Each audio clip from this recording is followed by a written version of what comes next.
Thank you for downloading this podcast from theoutdoorstation.co.uk. Number 348.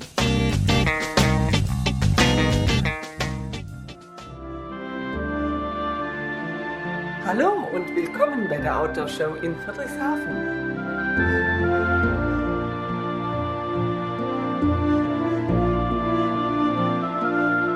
Hello everybody and welcome back once again.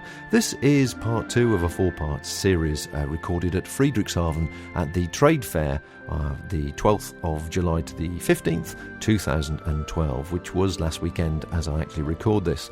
The podcasts have been broken into themes. Part 1, which has just been, was about lightweight equipment. This one is flying the flag for the UK. It's all about UK brands.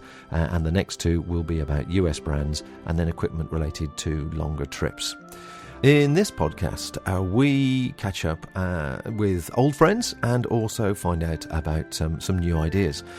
One of which is absolutely brilliant, a fantastic concept, a not-for-profit way of moving on your old gear to others who will appreciate it. So we talked to Sarah Howcroft about that a bit later on, which is very, very interesting and really needs to be spread as virally as soon as possible. I think it's a great idea. We catch up with Sam Fountain, good old Sam from Shiwi, who most listeners, faithful listeners, will remember started Shiwi at the same time we started the Outdoor Station and Backpacking Light, and so we bump into each other every now and again at trade fairs. Sam's always good for a laugh, and she fills us in with some of the things going on behind the scenes with her business. Then also flying the flag, we speak to Montaigne about their new rucksacks coming through for next season, which we think will appeal to quite a few people. But first, let's speak to Carolyn and Simon King from Mountain King Poles. Come on now, this is all about flying the flag, this podcast. They're a British company. They make the Trailblaze pole, which was probably the first lightweight collapsible folding pole, and they do it all in their factory in the UK. There's just a couple of them working really, really hard, and it was great to see them at the show. So we caught up with them and found out about the ongoing success of the Trailblaze. Well, the poles are getting some really good feedback now from adventure racers and lightweight users, especially the adventure racers with Tour de Mont Blanc and the Marathon des Sables. And we've just had some really good feedback from the Cornish Coastal Path race, which was 100 miles over 24 hours recently. Well, I know that having done adventure races myself and picked up some of the conversation on the forums from America, I understand that there actually is nothing in the rules to say you can't use poles. So it's encouraging to see that the European market is starting to take that on board and obviously introduce that into their racing equipment. Yes, that's right. There's no rules on who can use poles, and previously people have been using hiking poles, which they found heavy and more difficult to store away when they're running downhill when they don't need them so much. What these poles do is they collapse into 4 sections, which enables the user to just hold them in their hand or stash them easily in their back, and great success so far. Now, you started with just a couple of sizes, and once again I've got the larger size for myself and the smaller size for Rose, but I see there's a complete range of sizes here now and colours. Yes, we've added some new colours this year, a bright yellow sort of for the adventure racing, and some extra tall poles for the taller user, and a few bespoke poles made for people who've contacted the factory direct who've wanted their own size making. The poles, are flexible. They will flex. They will take a certain amount of strain, but I've fallen on mine and obviously put a lot of weight onto it. They will bend, but it's no problem getting replacement parts for these, is it? No, we found so far the replacement requests have been under a dozen since we started making them, so we're quite happy with the quality and the strength. But if you are unfortunate enough to be like Bob and fall on your poles, we can send you a new section. Oh, moving on from that. Well, thank you very much for that one. Moving on for that, you're now looking at a further development, bringing in carbon, and I understand there's a strength reason for this. Well, carbon's obviously got a much higher strength to weight ratio than aluminium will ever have, and what we've done is to incorporate the carbon as a laminate over the top of the aluminium tube to make a far stiffer, stronger pole. And we've literally just developed this, and now we're going to put this out for testing and see how it performs in the field and see if it matches our expectations and the expectations and the needs of the runners. From what you were saying earlier on, there's not necessarily, people shouldn't think it's because there's carbon involved it's going to be lighter, but because there is an alloy carbon mix, it actually makes the pole a lot stronger and much more durable for somebody who's giving it a fair pasting on these races. It's definitely a case of the sum of the parts being greater than the whole. Is that the right way to put it? Okay, well that'll get everybody thinking. Is that the right way to put it? Yeah, it's fine. Yeah. So, and are they going to be available in the same range of lengths? And I presume there's only going to be one colour for them because of the carbon fibre. Well, carbon's got its own unique beauty, especially woven carbon, and we think this adds to the appeal of the pole, and it is there for everybody to see and to enjoy. Could you tell me what lengths are currently available and the sort of weights? The lengths that are currently available are 110 centimetres through to 130 centimetres in 5 centimetre breaks, and the weight ranges from 115 grams per pole to 130 grams per pole.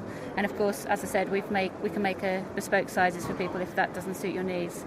So is that the colour range we've got there? We've got black, sort of a yellowy. Would you call that yellow? Racing yellow. Racing yellow. MG blue then, I presume? MG blue, yes. Grass green there. Grass, green, purple and... magenta. Sorry, magenta, magenta. And pink is a new colour for the ladies for the current season, or the men, of course. Do you find, I mean, there's always been this thing about pink, that female athletes always either terribly offended by it or actually really get into it. Well, actually, it was brought about because some athletes actually asked us for that colour, so we've made it, and the feedback's been really good, so we're happy with that colour. That sounds good to me. So that's the complete range of poles with the colours. Any more sort of adjustments or additions to it? Well, we've been asked by some users to make a grip that's twice the length of the standard grip that we provide at the moment. So we've done that for individual users, and we're also trying to bring that out into the UK. It's being sold on mainland Europe at the moment. Super. I suppose the final question is going to be really the carbon pole. There's going to be a lot of interest in that. So when do you think that's going to be available? Because I presume all these colours and stocks available now, yeah? When's the carbon pole going to be available, do you think? The carbon pole, we're aiming to have this in the market for Christmas. That should meet the users who are doing the Marathon des Sables 2013 or the races next year and are going to start their training towards the end of the current year.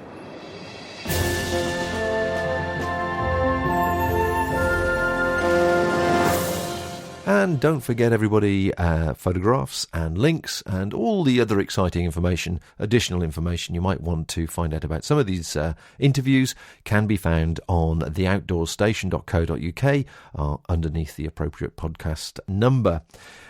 Montane is obviously a UK company, UK brand. It's done exceedingly well. It's really grown massively since 2004, 2005, and nothing seems to be stopping at the moment.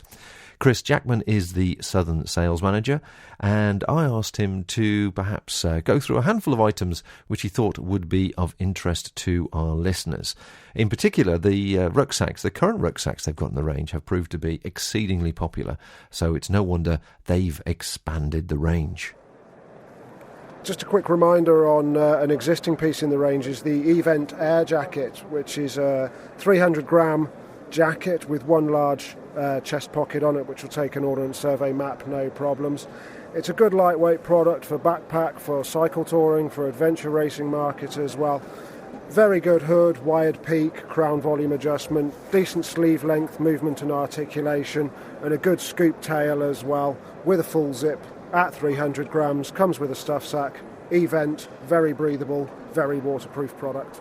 The 300 gram mark does seem to be the weight that everybody's trying to get below if they can do, but still make a durable product. The Superfly was always a great product in your product range. Where does this sit compared to the Superflies of this world? The Superfly has morphed over the years and is nowadays very much a solid mountain jacket at the 500 gram mark. So Air is, I would suppose, the modern Superfly. As a 3-layer piece, getting below 300 grams is hard. As you know yourself, the Spectre Smock we can do at sub 300 gram, but that's a very specialist piece. The Air Jacket uses the same fabric as the Spectre Smock, but it's in the more comfortable option of a full zip product. And as regards the actual cut of the jacket itself, is it still fitting the traditional Montane athletic fit, or are you talking more of a general classic fit? The air jacket is cut on a semi-athletic fit, not super athletic. We actually have sort of 4 fits within our range now, which we call athletic, active, classic and mountain as a high mountain product. And all of our products fit within those 4 categories. And this would be an active mountain user, so it's not super skinny like the Spectre Smock is. Well, definitely, I know that from when you put the Spectre Smock on for the first time, you go, oh yes, this is a close fit. It's a proper racer's piece. Absolutely, yes. So just as soon as I get down to that weight, I'll be happy. Great, okay, well, so let's talk about 2013 then. I know you're very excited about this particular product. Well, yeah, as you were saying, you're wanting lighter and lighter weight waterproofing products. We're using the Pertex Shield Plus fabric at the moment in the Minimus jacket, which is very, very popular. The version we use is a 20,000 hydrostatic head with a 25,000 MVTR. It's a PU hydrophilic lamination process, which means you get such a great high waterproofing and breathable rating from a very lightweight product. Current Minimus is on the market, single pocket jackets, and that's going out at just over the 200 gram mark. But we've developed the new Smock as an ultra lightweight piece for backpacking for very lightweight adventurous users. We're looking in at the sub 150 gram waterproof jacket market now here. So pullover with hood, with a chest pocket, at sub 150 gram mark, and that's 20,000 hydrostatic, 25,000 breathability fabric. So it is classed as a waterproof piece for people who are doing adventure racing, and they have to wear a waterproof jacket with sealed seams, of course. Yes, most definitely. Tape seams, hooded, and passes the strictest regulations we know in the UK and throughout the rest of the world. Currently the hardest one I know is the UTMB regulation, which states 10,000 hydrostatic head. That's the stiffest regulation I know for a waterproof jacket at the moment. And so this will be available presumably March 2013, and do you have a price on that at the moment? Yeah, the price on it is £120 retail, and available from March 2013. Certainly looking at the display here now, the established rucksack range, which you went into for this year, wasn't it, 2012? Yeah, we launched in March 2012 with 4 models, which was the Medusa 32, the Cobra 25, the Anaconda 18 and the Backpack 6. And how have they actually done for you? If here we are, almost 12 months on? Incredibly well. Everyone has been absolutely amazed at how well they've gone. The retailers sell them well. The end users are having excellent feedback. They're contacting us directly and say that they love the product. That's what you want to hear, and obviously from that you're now developing into 2013, and there's some very exciting packs coming through. So do you want to just talk me through what you've got in your hand there? So with the development of the pack range, we wanted to get into our specialist lightweight areas. So we looked at the 3 main markets we deal with: backpacking, climbing and mountaineering, and ultra lightweight distance racing. So we've developed 3 packs based on that system. First one is the Grand Tour 55. This is a sort of 1.3 kilo delivered weight rucksack, which can be stripped down by removal of back system down to around the 1.2 mark, but we need to maintain comfort carrying, so we haven't gone for the ultra lightweight rucksack here. You can put 15 kilos in this and it will carry incredibly comfortably. Good lightweight material. Specialist features running through are a low friction back system, so when you're using this with our very lightweight waterproof products, you're going to find that this doesn't give too much abrasion to the fabric, so you do find that we have problems with jackets wearing out too quickly, and all of our bags have been developed with lightweight, low friction back systems on them. Good supportive hip belt with large storage pockets on both sides of the hip belt there, and they're made of stretch mesh, so you can fit a lot of boiled sweeties in them if you want to.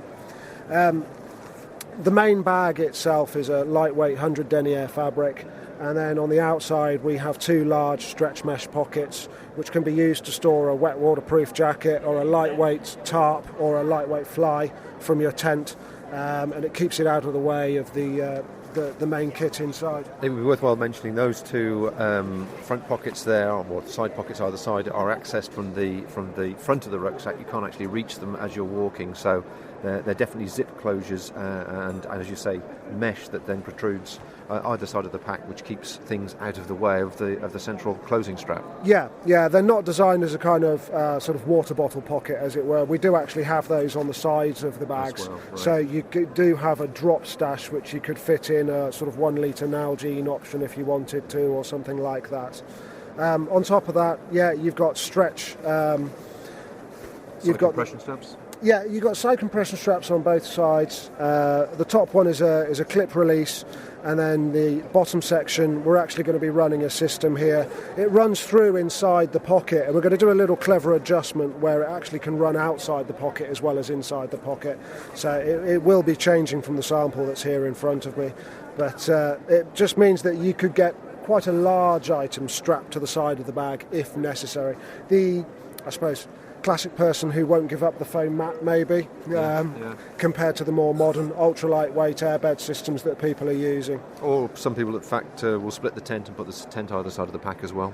It's just to give you versatility of loading up on the outside of the bag for the start of the big long trek when you can't get everything in, most definitely. Okay.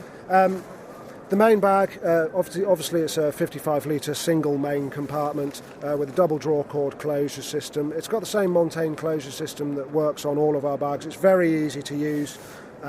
It's just a simple operation. You don't have to awkwardly shove your fingers into the little draw cord holes and tiny little draw cord systems.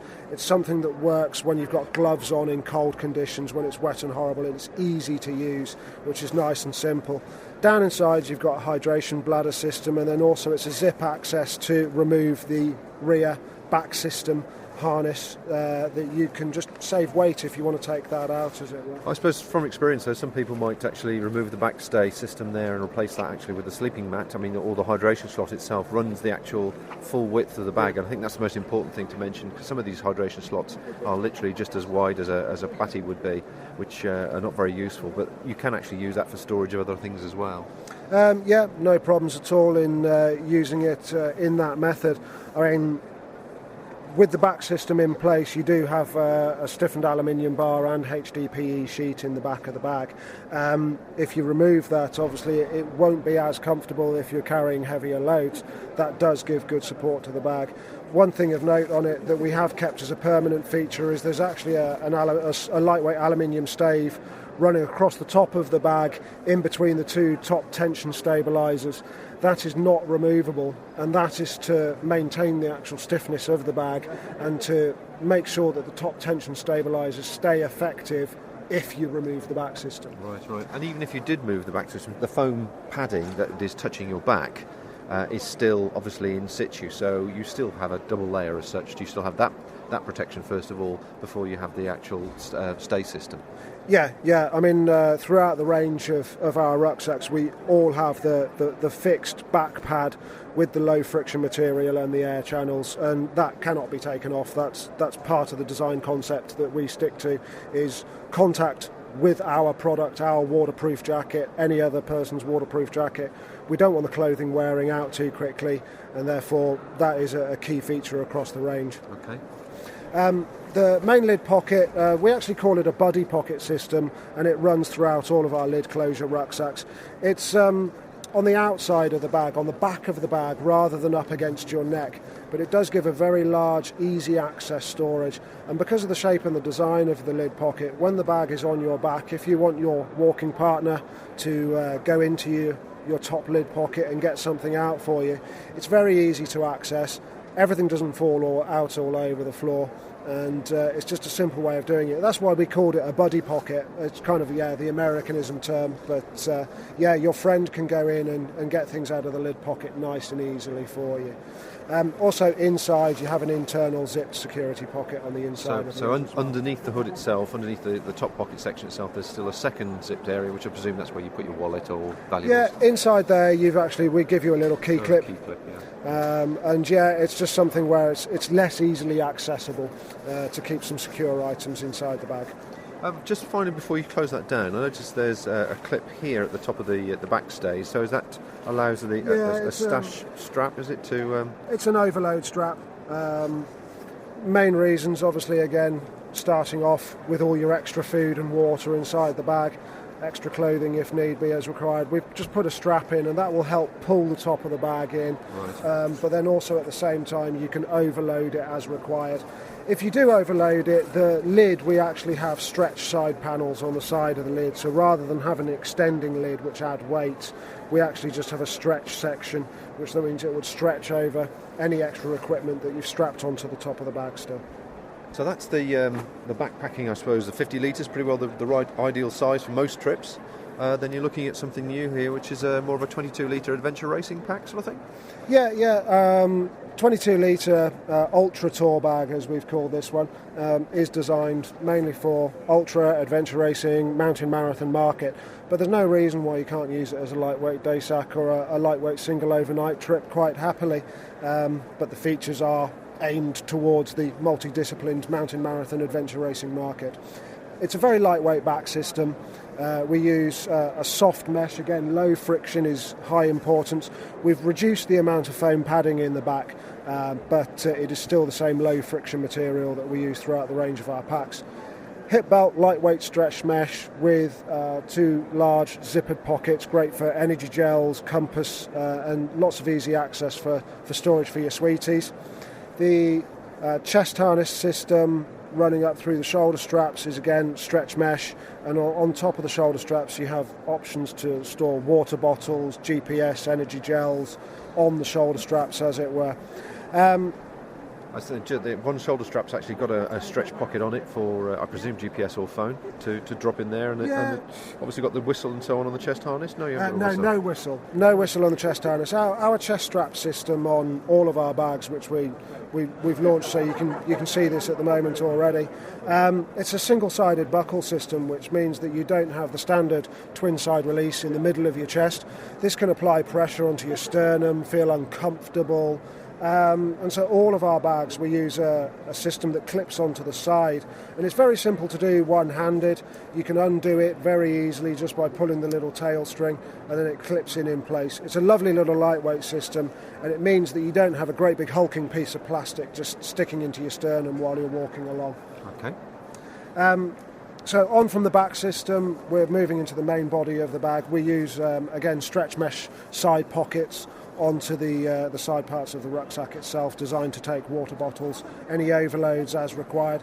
There's a stretch mesh back to the bag as well, so again, stashing extra clothing or equipment can be done on the back of the bag. We've got daisy chains down either side. That will have a bungee cord on it, so again, that will be used for overloading or also for compressing the bag and making it smaller. We've got twin ice-axe walking pole attachments of a lightweight variety. Twin-side compression side straps in a V format. But the interesting thing about this, which not many people do in this type of market, is we actually do a roll top. So think dry bag systems. Having the roll top system, it's easy, efficient, it's secure. It does help keep water off, but the bag is not seam taped. It's not a waterproof bag. Okay.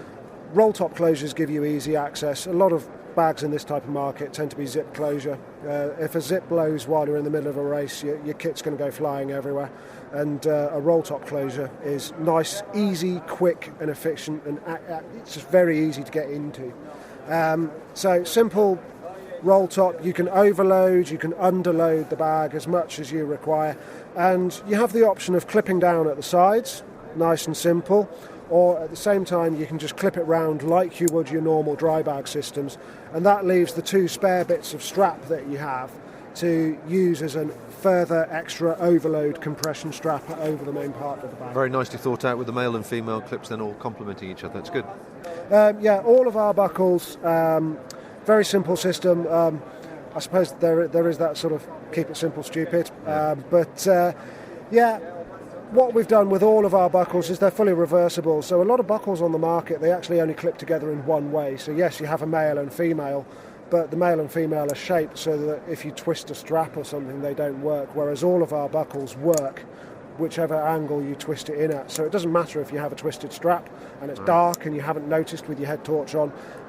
If you get a male and a female part of the buckle, they will clip together. Nicely thought out, yeah. Like all Montaigne stuff, well thought out from the design stage. So these two, I presume, are going to be available at the same time as the jacket, and can you give me an idea of price? Yeah, again, launching March 2013. The Grand Tour 55 is £120 retail, and the Ultra Tour 22 is £65 retail. You're listening to theoutdoorstation.co.uk. Award-winning producers of podcasts to inform, inspire, entertain and encourage people to enjoy a healthy outdoors lifestyle. If you have any feedback, questions or suggestions, why not drop us a line directly to our email address, info@theoutdoorstation.co.uk.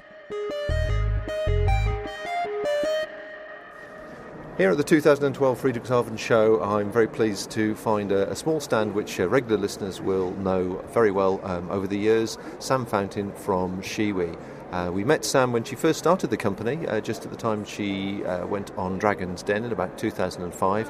And we've seen her every 2 or 3 years at various trade shows and listened to the development of the company and the products in that time. So once again, we're talking to Sam. It's now been 2 years, we've just discovered, since we last spoke.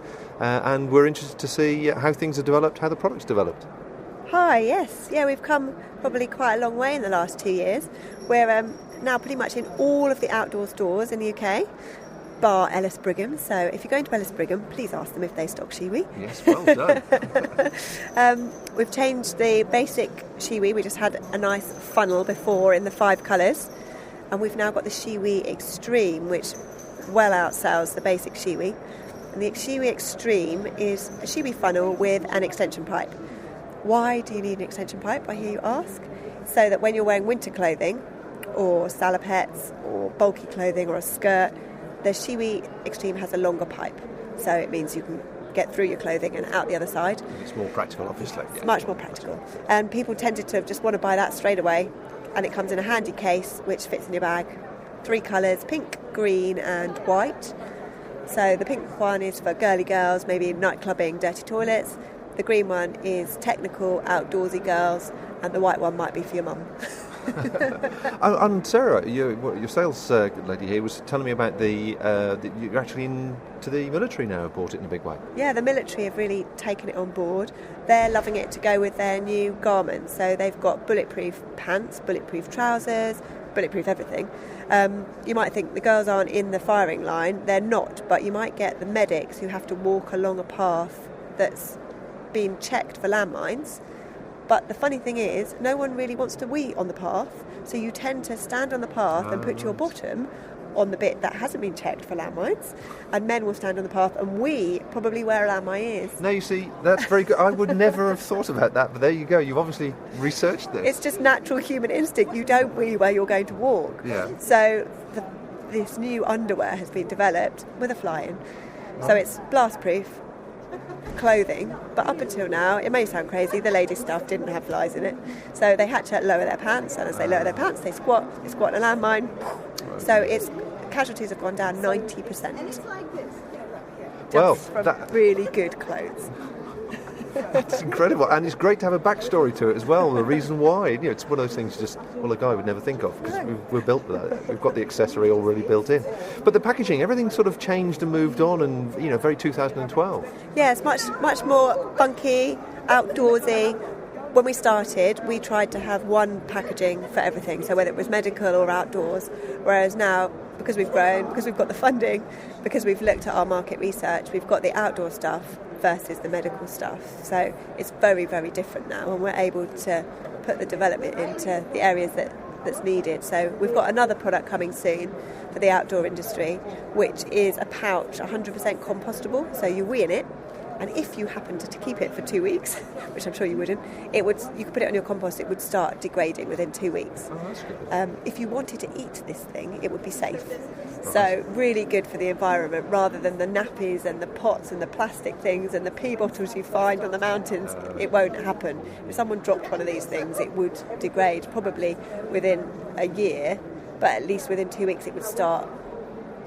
That's good. I mean, for example, did you know Mount Fuji is known as the Pink Mountain? Oh, no. Because of the toilet paper on it. Oh, that's disgusting. So yeah, that's why, and we're manufacturing in the UK, as we manufacture everything in the UK. Done. Yes. So there's no shipping costs from China, which helps us, helps everybody else. So we're quite excited about that. We hope to launch that for autumn-winter 2012. And we'll also go to the baby market for that as well, so not just the outdoor industry, so Boots and the supermarkets. Okay, so this is obviously the European, or mainland European, should we say, main show.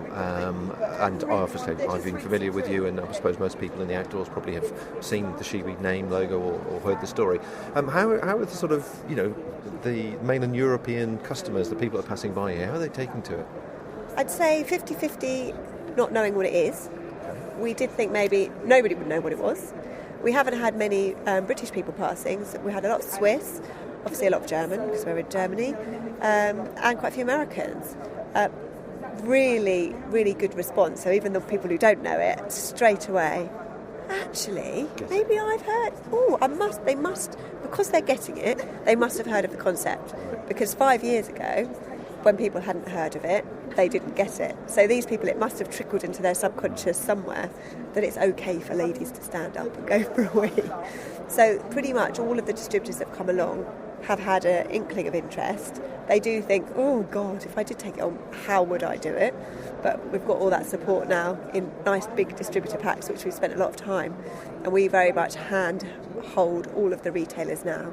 We have retail pages in different languages to say, if a customer says this, say this. Right. If a customer says, how does it work? This is how you can say it in a fun way. And we back up every country. So the ones we're doing at the moment are Australia, New Zealand, UK. We're doing really well with our PR. So we send famous people a Shiwi, whether they're somebody who's going to climb Everest, or whether it is Davina McCall because she's going to row the channel. We send them a Shiwi and they pretty much tweet about it. Twitter is we've trended on Twitter twice in the last 6 months. Well done. So it's just an amazing tool. It's free. We only have to send a Shiwi. Yeah. Well, did I hear, or did I see it was on either the One Show or the what was the other show, the women, the lunchtime show? Oh, Loose Women. Loose Women. Yes, it was on both actually. It was on the One Show because of the channel rowing, and they were linked up with Sports Relief. Right. And then Loose Women, they were chatting about dresses that they were wearing. I think it might be the Oscars or something like that. We didn't expect them to use it in this context, but apparently you get these dresses off in the toilet and then you can't get them back on. So if you don't take them off and you use a Shiwi, you can wear the tightest dress and look really hot. But quite often apparently they've got into the loo, taken the dress off and then gone, I've got to go home now because I can't get the dress back on. That's the things you learn.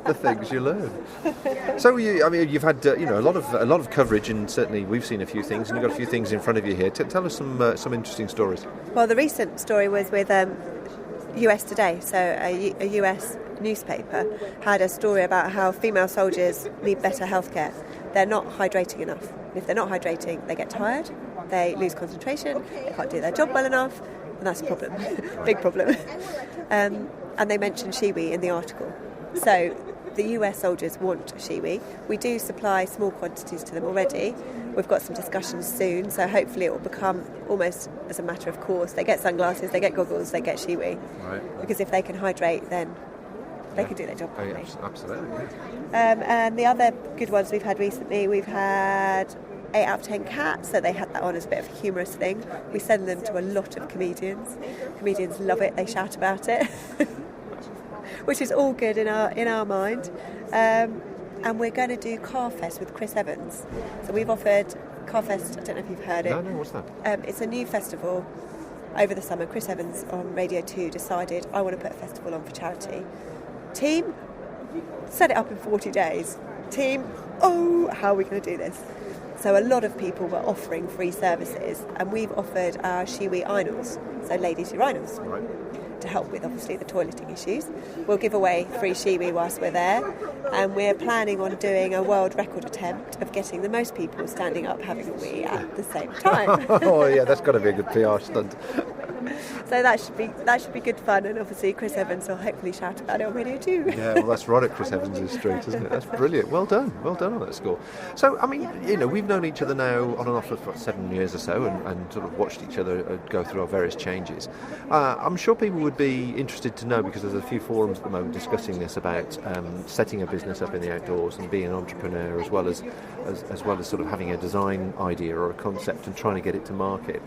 How would you describe the last 7 years from your point of view? Has it been a really hard struggle? I mean, you've got a great team with you now. What, about 5, 6 staff? Yeah, there's 8 of us in total, but we all work part-time other than 2. Because you're all obviously parents, yeah. All parents, so it's great. We can work flexi hours, fit in around the school holidays. As long as we get our work done, it works for all of us, which is brilliant. A brilliant model, and I'd recommend every company do it, because you get the best out of your staff. We're all happy. We all get to do what we want to do, and that is work hard, but also be with our families. Yeah. Frustrating about the recession, I think. Shame, because we've grown really well since we started in 2005, but maybe we could have grown faster or bigger or better, but we have grown and we are making a little bit of a profit. We just keep investing, really, so that we can grow and grow and grow. So I don't know how we would have done in other circumstances, but I think definitely worth, if you've got an idea, just get it out there, because people want new stuff. They want to buy something that's new. Has it been a tough trip? Would you describe it as a tough journey? Well, I guess because I'm running my own business, I feel that it is tough, and I don't know any different. Sometimes I do think maybe I should go back to being employed by someone, but fun. So not all hard, and I think I've found a really good team. I haven't ever gone to look to recruit. If someone's come along and I've thought I could fit them in that role, I've grabbed them. So I haven't ever thought, now I need this. I found someone just through networking or friends of friends, and then said, hey, do you fancy coming to do this? And everyone said yes. And the next step, presumably, I hear you going to the US and hopefully picking up some distribution there. Yeah, we hope so. We're hoping, we're part of the OIA, Outdoor Industries Association. Just met them today, and they've said that they can help find us some distributors in the USA, or if you wanted to go to Bulgaria or wherever, which would be a great tool, because you can Google these things to the ends of the earth, but you don't know whether they're recommended, whether they know anyone. Yeah. So there's an outdoor show, Salt Lake City, the end of January. That's the big one, isn't it? Yeah, so I'm hoping we'll go to that, but having already met some distributors through Skype or, online verbally, and then we'll go and meet them at Salt Lake City and see if we can get a US person there without maybe having to spend out on the cost of a stand. Yeah. Well, congratulations. I mean, we'll hopefully catch up with you again in a couple of years' time when you've got a slightly larger stand, which indicates the success. Keeps or I've growing. sold it to another brand, and they've just got it. Well, you're in the right place to think that. Yeah, and I'm just outside in my helicopter visiting for fun. Just for me.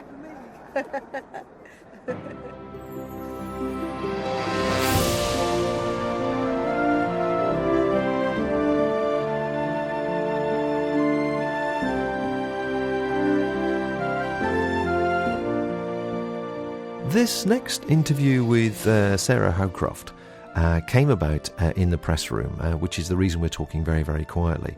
I happened to overhear a conversation she was having with somebody else, and the content of which stimulated my interest. It's all about recycling your old outdoor equipment. And as we chatted, it's true, we all have the same relationship with our gear. I know we do. I do. It's people I speak to. We all do. You yearn for something. You save for it. You lust after it. You bought it. You use it. You enjoy it. You have a relationship with this equipment. And sometimes when you get rid of it, or you need to move it on and lust after the next item, selling it on something like eBay makes you feel a little bit dirty, because the people that are buying it are not necessarily as into the subject matter as you are. So what Sarah's done is put together a fantastic website, recycleoutdoorgear.com. So I took the opportunity there and then to ask her all about it and how the concept and the website came about. Incidentally, Sarah is well known in the outdoor world. She was one of the original co-founders of Rowan Outdoor Gear. So she's well known and well respected. The whole subject of sustainability within the outdoor industry has interested me for many, many years. And I feel that one of the best things you can do for the industry is to actually do something, to get it out there and try it and just see how it works. And this Recycle Outdoor Gear was exactly that. It was an effort to try and put something into the marketplace that people could use with ease to see if there was a need for it. And it's proof that there is. So people want to find ways of reusing their gear, creative ways that they can actually do this. Low cost, free. Recycle Outdoor Gear is a free service, so and it's dedicated to reuse of outdoor gear. That's all outdoor gear: clothing, footwear, canoes, bikes. In fact, on the website you'll notice it said everything as long as it doesn't have a motor or isn't a weapon.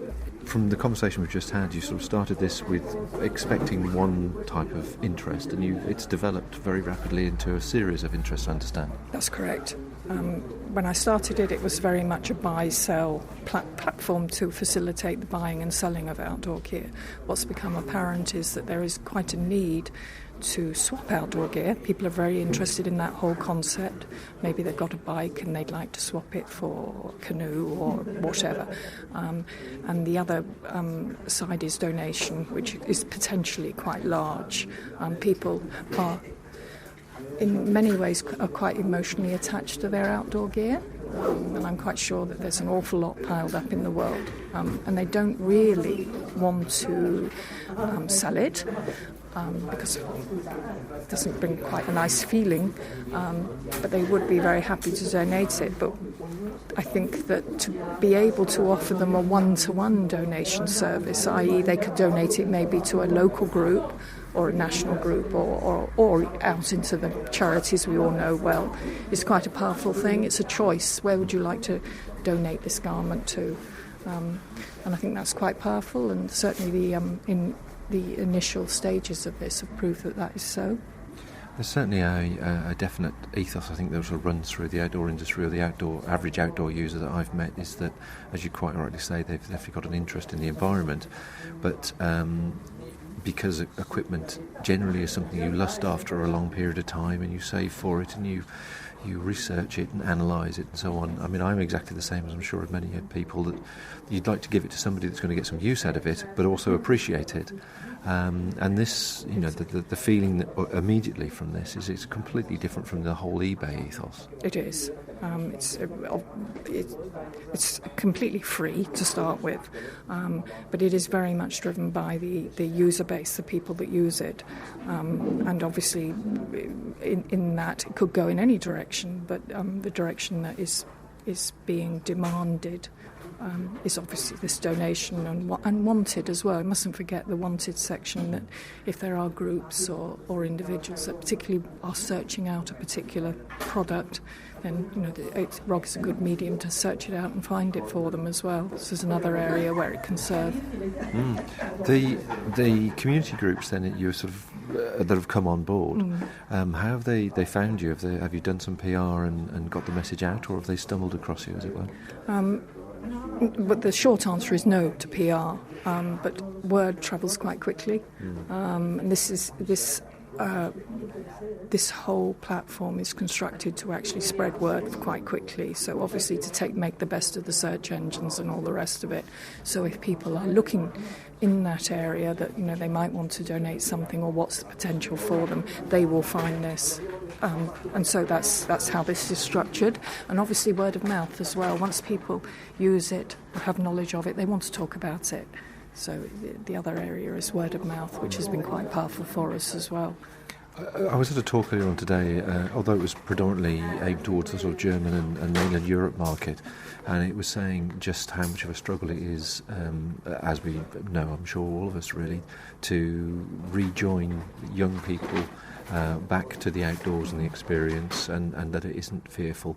But of course, as we know, certainly from these sort of shows, quality equipment is expensive, and especially with a Duke of Edinburgh group, perhaps, who are not from an affluent background, or community groups where they're wanting to get people and experience these things. This must touch a very raw nerve. Yes, one of my own hopes with this is that we will be able to provide very, very good gear to young people. Obviously, one of the big things about youth is they haven't got a lot of money in general. Here is an opportunity to actually provide them with the experience and joy of having really good gear at less money, and that's fantastic. And that could help change their lives. They could have the experience of using good gear and what it means and all the rest of it, and cement them in the outdoor industry for the rest of their lives, which would be a fantastic thing to do. And how's the industry taking it? There's the industry associations, and also presumably there are manufacturers that have old stock or whatever. Are they getting involved as well? Interest, I think, at the moment. It's a case of talking. I think that the manufacturers have various different ways of dealing with all that, and it's very individual to each company how they do it. I'm very keen that Rob can serve them in some way or other. So I'm at the stage of talking to them at the moment. So who knows how that'll go? But yes, there is potential there, definitely. But you've had endorsement from the Outdoor Industries Association. Yes, which is very valuable and very appreciative, and hopefully that will help to pass the word.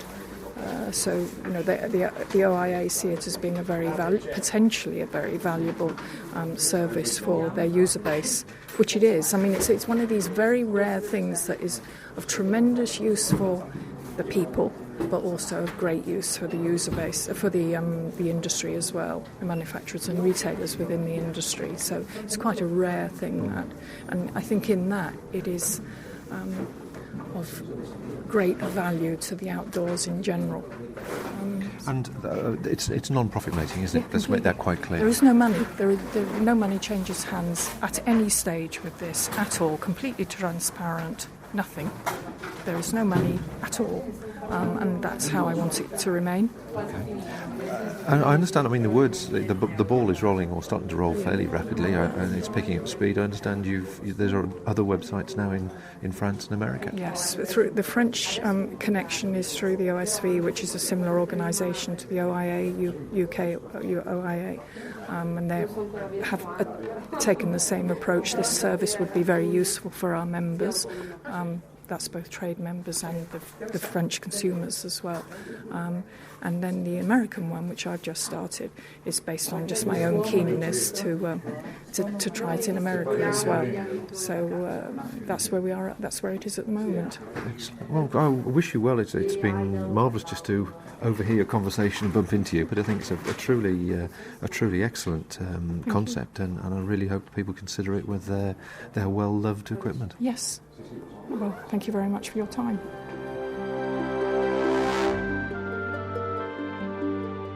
And once again, everybody, don't forget that all the links, if you've missed them, or emails, or additional photographs and additional information, can all be found on theoutdoorstation.co.uk. And this brings the podcast focusing on UK brands to a close. And it was good to see that things were looking fairly positive, even under the current climate, in the European market for everyone involved. So well done to them for making the effort and flying the flag. The next two podcasts, which will be coming from Friedrichshafen, one will be based on US brands and actually contains an interview with a product, which I think was the total star of the show. But more of that, obviously, in the next podcast. And then the last one will be based on equipment relating to longer and more remote trips. So, until next time, folks, once again, you have my terrible German accent. Auf Wiedersehen.